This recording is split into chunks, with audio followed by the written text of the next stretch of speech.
Reading from the short stories of Leo Tolstoy. Story starts here. God sees the truth, but waits. Written and first published in 1872, also translated as Exiled to Siberia, 1887. The version here is taken from the collection 23 Tales, 1906, translated by Louis and Aylmer Mouth. The story was adapted into Kotha Sagar, 1896, an Indian television serial directed by Sam Benegal.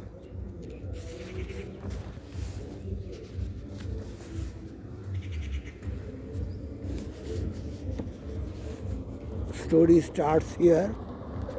In the town of Vladimir lived a young merchant named Ivan Dmitrich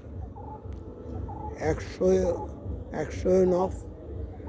He had 2 shops and a house of his own. Aksionov was a handsome, fair-haired, curly-headed fellow full of fun and very fond of singing. When quite a young man, he had been given to drink and was riotous when he had had too much. But after he married, he gave up drinking except now and then. One summer, Aksionov was going to the Nije fair, and as he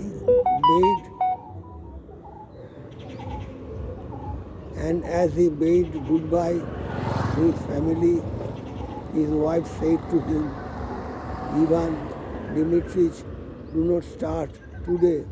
I have had a bad dream about you."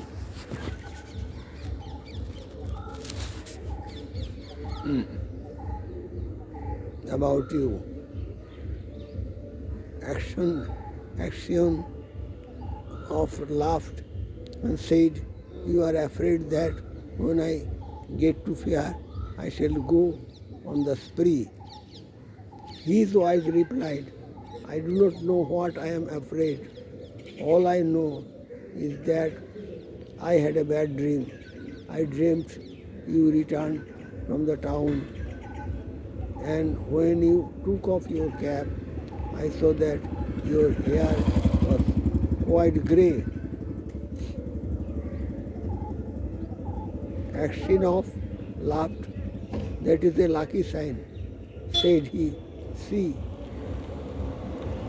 if I don't sell out all my goods and bring you some presents from the fair." So he said goodbye to his family and drove away.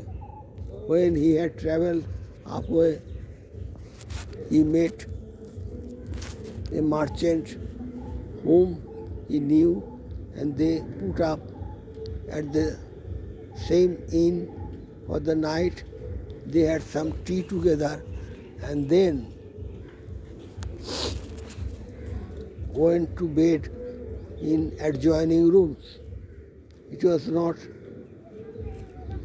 Aksionov's habit to sleep late, and wishing to travel while it was still cool, he aroused his driver before dawn and told him to put in the horses. Then he made his way across to the landlord of the inn, who lived in a cottage at the back, paid his bill and continued his journey. When he had gone about 25 miles, he stopped for the horses to be fed. Aksionov rested a while in the passage of the inn. Then he stepped out into the porch and ordering a samovar to be heated, got out his guitar, began to play. The samovar is self-boiler, is an urn in which water can be heated and kept on the boil. Suddenly, a troika drove up with tinkling bells. An official alighted, followed by two soldiers. He came to Aksinov and began to question him, asking him who he was and who he was and whence he came. Aksinov answered him fully and said, "Won't you have some tea with me?" But the official went on cross-questioning him, asking him where did he spend last night? Were you alone or with a fellow merchant? Did you see the other merchant this morning? Why did you leave the inn before dawn? Asionov wondered why he was asked all these questions, but he described all that had happened and then added, "Why do you cross-question me as if I were a thief or a robber?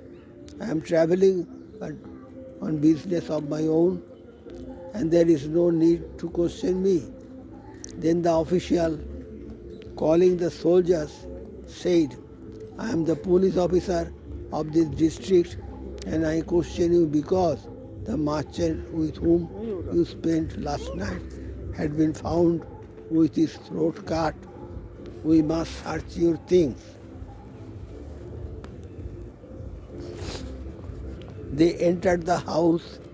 The soldiers and the police officer unstrapped Asinov's luggage and searched it. Suddenly, officer drew a knife out of a bag, crying, "Whose knife is this?" Asinov looked and seeing a blood-stained knife taken from his bag, he was frightened. "How is it there is blood on this knife?" Asinov tried to answer, could hardly utter a word, and only stammered, I don't know, not mine." Then the police officer said, "This morning the merchant was found in bed with his throat cut. You are the only person who could have done it. The house was locked from inside and no one else was there. Here is the blood-stained knife in your bag, and your face and manner betray you. Tell me how you killed him and how much money you stole." Asinov swore he had not done it, that he had not seen the merchant after they had had tea together, that he had no money except 8,000 rubles of his own, and that the knife was, the value of the ruble has varied at different times from more than 3 shillings to less than 2 shillings for the purpose of the ready calculation. He had no money except 8,000 rubles of his own, and that the knife was not his, but his voice was broken, his face pale, and he trembled with fear as though he were guilty. The police officer ordered the soldiers to bind Asionov and to put him in the cart. As they tied his feet together and flung him into the cart, Asinov crossed himself and wept. His money and goods were taken from him, and he was sent to the nearest town and imprisoned there. Inquiries as to his character were made in Vladimir. The merchants and other inhabitants of the town said that in former days he used to drink and waste his time, but that he was a good man. Then the trial came on. He was charged with murdering a merchant from Ryazan and robbing him of 20,000 rubles. His wife was in despair and did not know what to believe. Her children were all quite small. One was a baby at her breast. Taking them all with her, she went to the town where her husband was in gaol. At first, she was not allowed to see him. After much begging, she obtained a permission from the officials and was taken to him. Namaste ji. When she saw her husband in prison dress and in chains, shut up with thieves and criminals, she fell down and did not come to her senses for a long time. Then she drew her children to her and sat down near him. She told him of things at home and asked about what had happened to him. He told her all, and she asked, "What can he do now?" "We must petition the Tsar not to let an innocent man perish." His wife told him that she had sent a petition to the Tsar, but that it had not been accepted. Ashionov did not reply, but only looked downcast. Then his wife said, "It was not for nothing I dreamt your hair had turned grey. You remember, you should not have started that day." And passing her fingers through his hair, she said,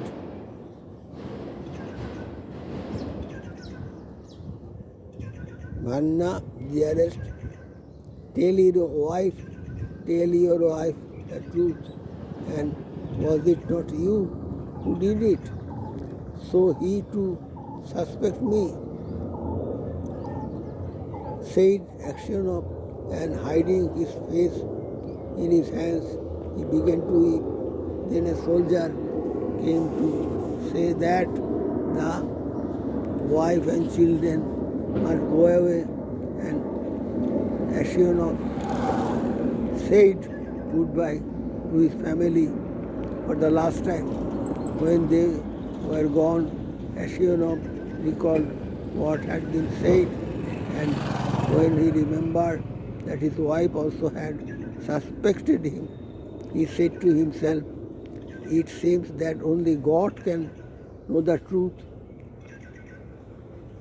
It is to Him alone we must appeal, and from Him alone expect mercy." And Aksionov wrote no more petitions, gave up all hope, and only prayed to God. Aksionov was condemned to be flogged and sent to the mines, so he was flogged with a knot. When the wounds made by the knot were healed, he was driven to Siberia with other convicts. For 26 years, Aksionov lived as a convict in Siberia. His hair turned white as snow, and his beard grew long, thin, and grey. All his mirth went. He stopped. He walked slowly, spoke little, never laughed, but he often prayed. In prison, Aksionov learned to make boots and earned a little money with which he bought the life of the saints. He read this book when there was light enough in the prison, and on Sundays in the prison church he read the lessons and sang in the choir, for his voice was still good. The prison authorities liked Asionovs for his meekness, and his fellow prisoners respected him.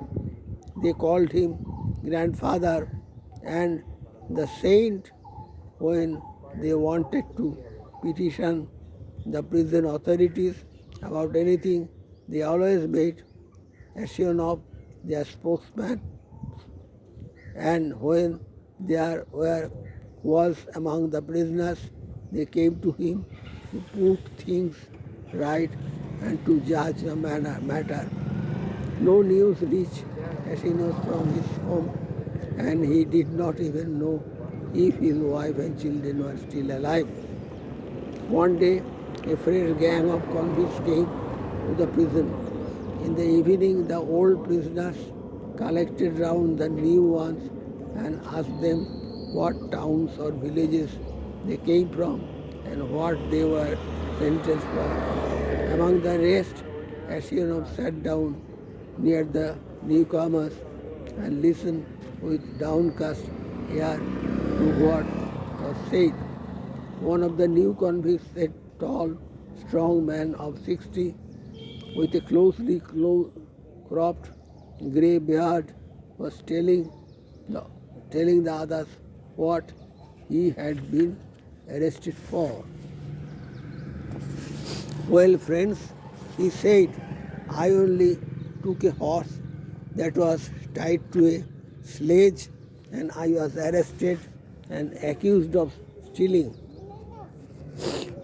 I said I had only taken it to get home quicker and had then let it go. Besides, the driver was a personal friend of mine, so I said, it is all right. Not said you stole it, but how or where I stole it, they could not say. I once really did something wrong and ought by rights to have come here long ago, but that time I was not found out. Now I have been sent here for nothing at all. But it is lies. I am telling you, I have been to Siberia before, but I did not stay long. Where are you from? Asked someone. From Vladimir. My family are of that town. My name is Makar, and they also call me Semyonich. Aksinov raised his head and said, tell me, Semyonov, do you know anything of the merchants? Aksionov of Vladimir, are they still? I am recording something.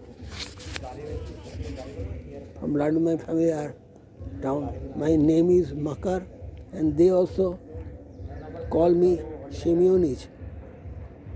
Asionov raised his head and said,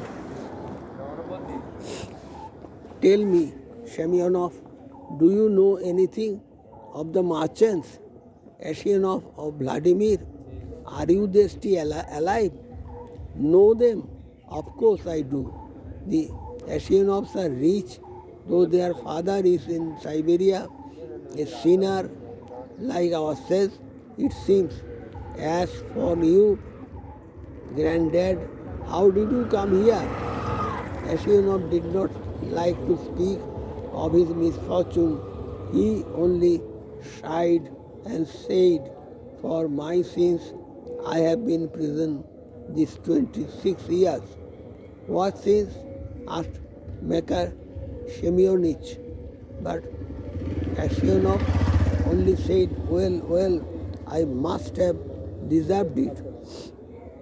He would have said no more, but his companions told the newcomer how Aksionov came to be in Siberia, how someone had killed a merchant and had put a knife among Aksionov's things, and Aksionov had been unjustifiably condemned.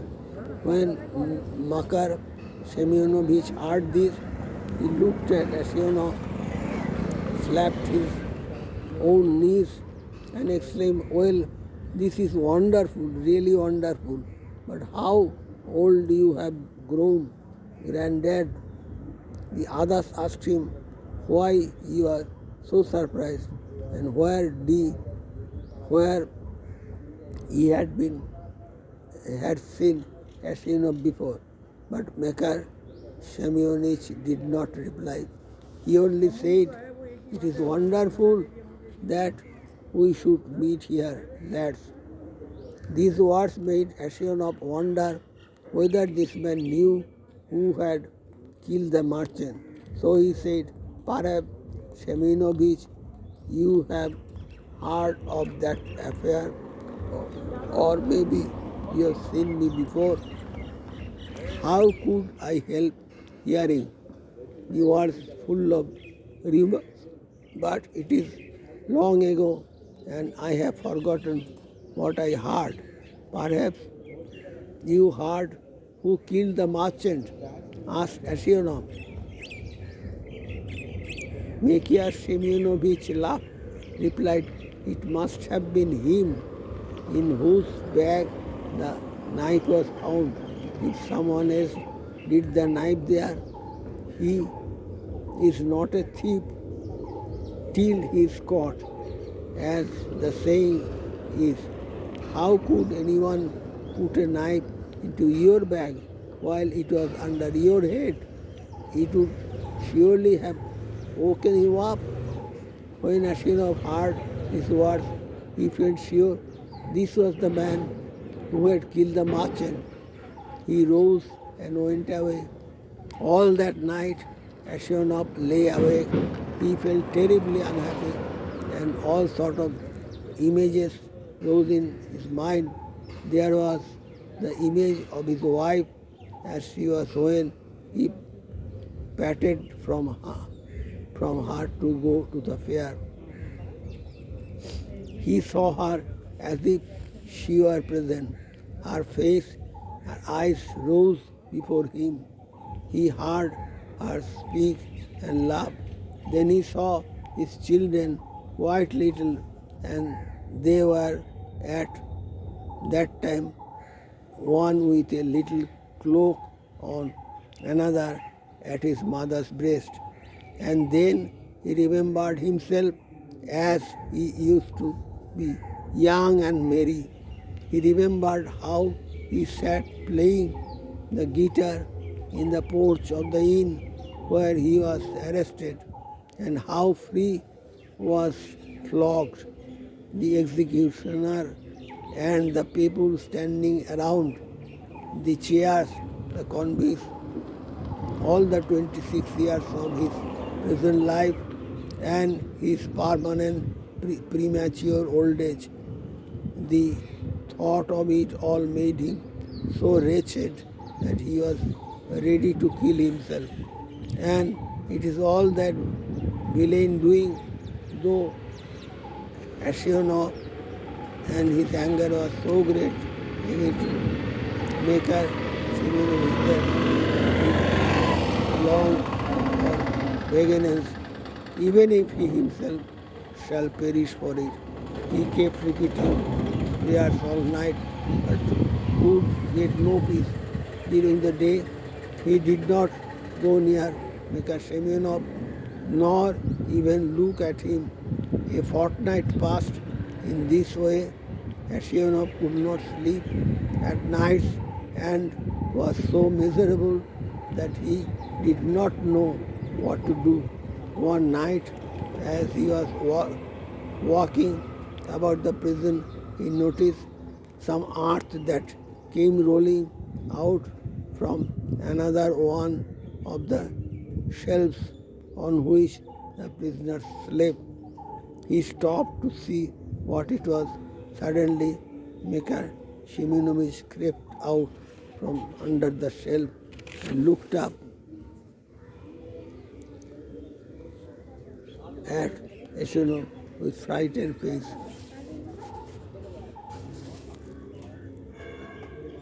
Eshunov tried to pass without looking at him, but Mikhail seized with his hand, told him that he had dug a hole under the wall, getting rid of the earth by putting it into his high boots and emptying it out every day on the road when the prisoners were driven to their work.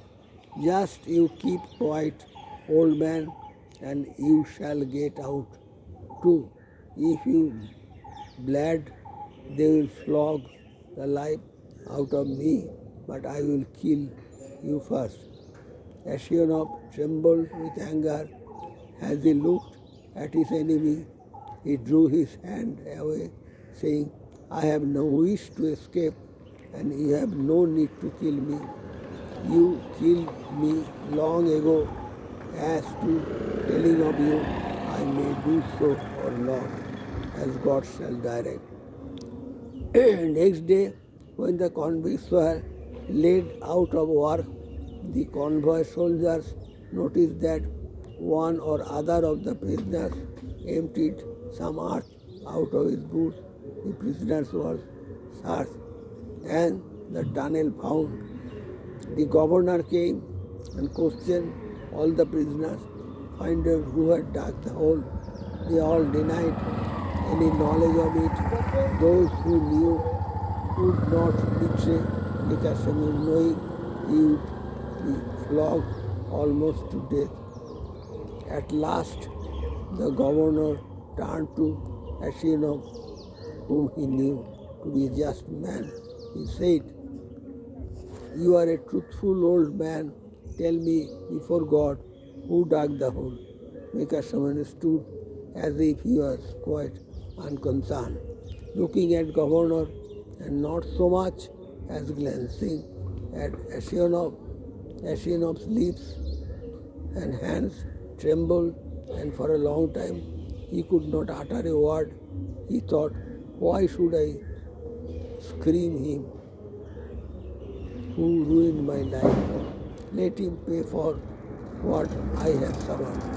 If I tell, they will probably flog the life out of him, and maybe I suspect him wrongly. And after all, what good would it be to me? Well, old man, repeated the governor, tell me the truth. Who has been digging under the wall? Ashionov glanced at Mikhail. Said, I cannot say, Your Honor, it is not God will that I should tell. Do what you like with me. I am in your hands. However, much to the governor tried, Ashionov would say no more, and so the matter had to be left. That night, when Ashionov was lying on his bed and just beginning to doze, someone came quietly, sat down on his bed. He peeped through the darkness and recognized Becker. What more do you want of me? Asked Ashionov. Why have you come here? Becker was silent. So Ashionov sat up, said, What do you want? Go away, or I will tell the guard. Mikhail Shimonovich bent close over Ashionov and whispered, Ivan Dmitrich, forgive me. What for? Asked Ashionov. It was I who killed the merchant and hid the knife among your things. I meant to kill you too, but I heard noise outside. So I had the knife in the bag, escaped out of the window. Ashionov was silent and did not know what to say. Mikhail Semyonovich slid off and itself knelt upon the ground. Ivan Dimitrich said, "Forgive me for the love of God. Forgive me. I will confess that it was I who killed the merchant, and you will be released and can go to your home."